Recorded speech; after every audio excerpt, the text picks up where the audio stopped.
അവരെന്തർത്ഥത്തിൽ എന്നെ അങ്ങനെ പറഞ്ഞു എന്നുള്ളത്, അവർക്ക് എന്ത് തെളിവിന്റെ പേരിൽ എന്തർത്ഥത്തിൽ അവർ പറഞ്ഞു എന്നുള്ളത് എനിക്ക് അത് തെളിയിച്ചേ പറ്റുള്ളൂ. അതിനുവേണ്ടി ഞാൻ അതിന്റെ കേസിന് പോകുന്നു.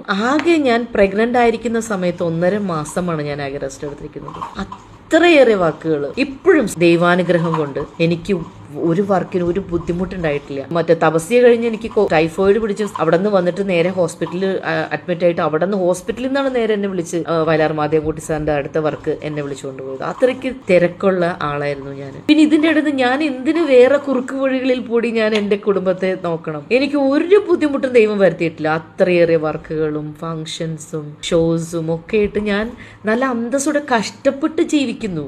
ഒരു മോശം ഇതിലേക്കും പോയിട്ട് എനിക്ക് ആ വാക്കുകളൊന്നും ഉപയോഗിക്കാൻ ഇഷ്ടമില്ലാത്തതുകൊണ്ട് ഞാൻ പറയാണ്, അങ്ങനെയൊന്നും പോയി ജീവിക്കേണ്ട ഗതികേട് എനിക്ക് ദൈവം വരുത്തിയിട്ടില്ല. അങ്ങനെ ആരെങ്കിലും പോകുന്നുണ്ടെങ്കിൽ ഞാൻ അവരെ കുറ്റവും പറയുന്നില്ല. അത് അവരുടെ ഗതികേടാവാം, അവരുടെ സാഹചര്യമാവാം, അതൊക്കെ അവരുടെ വിഷയം.